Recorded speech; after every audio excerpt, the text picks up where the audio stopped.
Ma réponse, a priori, elle est accepter l'insatisfaction.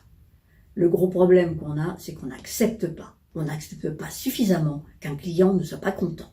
On a des bons produits, nos produits sont bons et le client qui n'est pas satisfait, c'est qu'il n'a pas compris que nos produits étaient bons. Or, si le client n'est pas satisfait, il est dans son droit de ne pas être satisfait. Et ça, on ne sait pas le lui dire simplement. Ça entraîne tout un tas de dérives.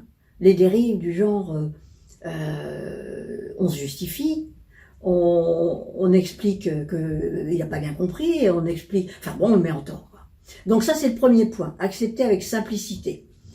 Après, si vous voulez, les piliers suivants, on va dire, c'est savoir créer la confiance. Ce qui fait qu'un client est un client, on va pouvoir gérer l'insatisfaction d'un client, c'est qu'il ait confiance dans nous, la personne qui le prend en charge. La confiance, aujourd'hui, c'est ce qui manque le plus dans notre monde. On est dans un monde de défiance, et la défiance, elle est partout. Elle est vis-à-vis des institutions, vis-à-vis des politiques, vis-à-vis des marques. Il y a plus de confiance. Donc, si vous voulez, le pilier, pour moi, le pilier fondamental, c'est de créer de la confiance. Et la confiance, on ne peut la créer qu'à travers une relation interpersonnelle. Donc, si vous voulez, ici, là, on est sur la confiance, c'est une relation interpersonnelle. Je crée un lien, je crée une relation amicale avec mon client. Je lui montre qu'il est un ami pour moi, qu'il est proche de moi, que son problème est mon problème et que je vais tout mettre en œuvre pour trouver les solutions. Et si vous voulez, quand vous avez une démarche comme celle-là face à un client, le client sait que l'erreur peut arriver, le sait qu'un problème peut arriver. Si on a l'air de vouloir être une entreprise parfaite, il ne va pas nous croire. Il sait que des êtres humains font des erreurs. Si on masque l'erreur, il ne va pas l'accepter. Si on lui dit, c'est vrai, vous avez raison, vous avez eu une difficulté, vous avez vécu telle situation, elle est problématique pour vous, je le comprends. Donc, je vais faire un maximum pour vous trouver une solution. Le client va le croire. Et quand il me croit, j'ai déjà surmonté l'essentiel. Il sait qu'une erreur est humaine. Après, si je la traite de la bonne manière, il va me faire confiance. Donc là, c'est un pilier extrêmement important, la confiance. Alors après, c'est vrai que pour arriver à créer cette confiance, si vous voulez, les piliers, c'est que le client se sente unique. Parce que la confiance, elle vient du fait que je ne traite pas le problème du client d'avant, je ne traite pas le problème du client d'après, je traite le problème du client face à qui je suis. Et ce client, s'il perçoit que tout son problème est tout mon problème à moi, il va me faire confiance comme un ami sur la façon dont je vais pouvoir le gérer. Donc, c'est arriver à considérer que chaque client est une personne unique. Donc ça, c'est un autre pilier, si vous voulez. Je dirais que d'autre part, d'autres piliers sont l'authenticité, mais c'est lié à ce que je viens de vous dire, la confiance. Ça veut dire que la personne qui crée la confiance est une personne authentique. Je la perçois sincère. Elle n'est pas en train de me faire un discours stéréotypé, un discours convenu. Elle n'est pas en train de me répéter les choses qu'elle a dites au client d'avant et qu'elle dira au client d'après. Elle est complètement centrée sur ma situation, mon problème. Donc l'authenticité est un point essentiel. Je dirais qu'un autre pilier, mais tout ça va ensemble, c'est la transparence.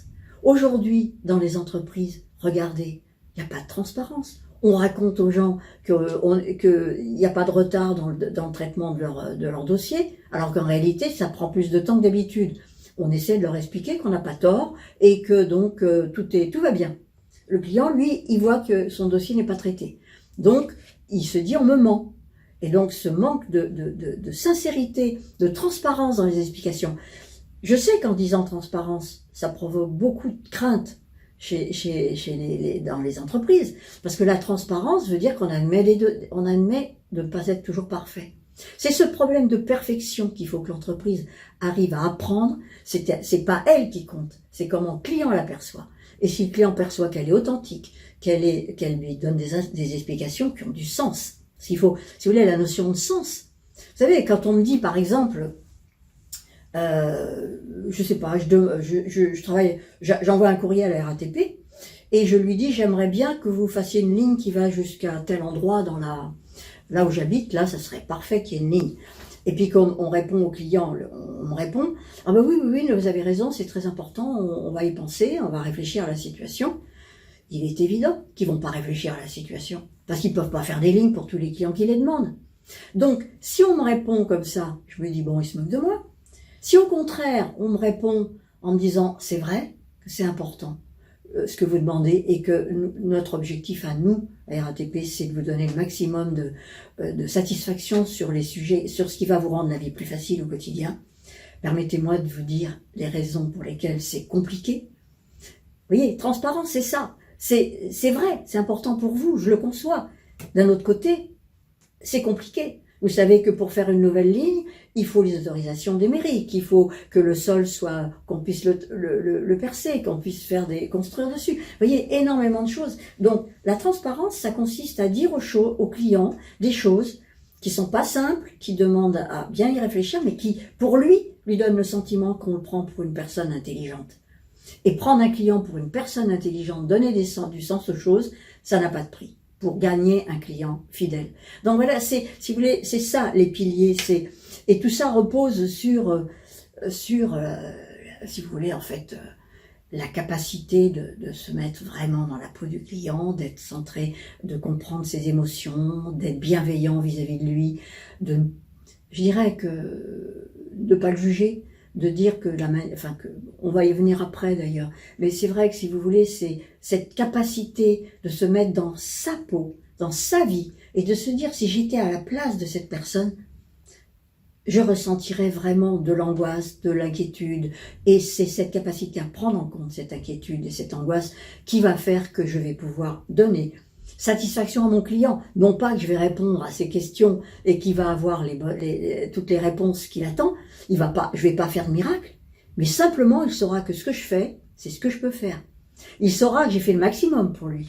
C'est-à-dire, si vous voulez, entre la bonne volonté, la mauvaise volonté, qui donne l'impression de mauvaise volonté qu'on peut donner parfois au client en n'écoutant pas ce qu'il dit et en lui répondant pas de façon transparente, et la sincérité qui fait qu'on lui dit « ça, je ne pourrais pas le faire », vous le comprenez, j'espère, et je fais le maximum pour vous rendre service, c'est très différent.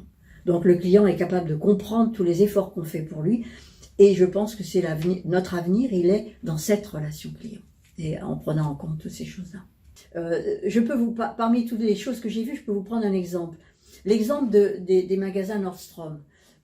Avec mes amis de ma société à l'époque, on est allé visiter les magasins Nordstrom, et j'ai assisté à un épisode assez intéressant où il y avait le patron du magasin qui disait à ses collaborateurs, voilà, il est arrivé avec un grand panneau comme ça, sur lequel il ne voyait pas, les vendeurs ne voyaient pas ce qu'il y avait sur le panneau, et lui, il était tourné vers lui. Et il leur dit, voilà, c'est tout ce que vous devez faire quand vous devez satisfaire un client.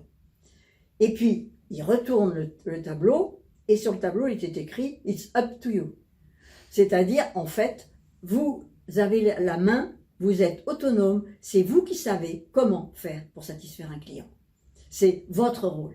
Et j'ai trouvé ça fabuleux, parce que c'est ça la responsabilité, c'est ça qu'il faut arriver à donner. Chaque individu doit pouvoir se sentir responsable d'atteindre l'objectif qui est le sien dans son métier, et son métier quand il est face au client, c'est de servir le client. Donc ça, c'est ce que j'ai appris et qui m'a paru tellement important à transmettre en France. Voilà.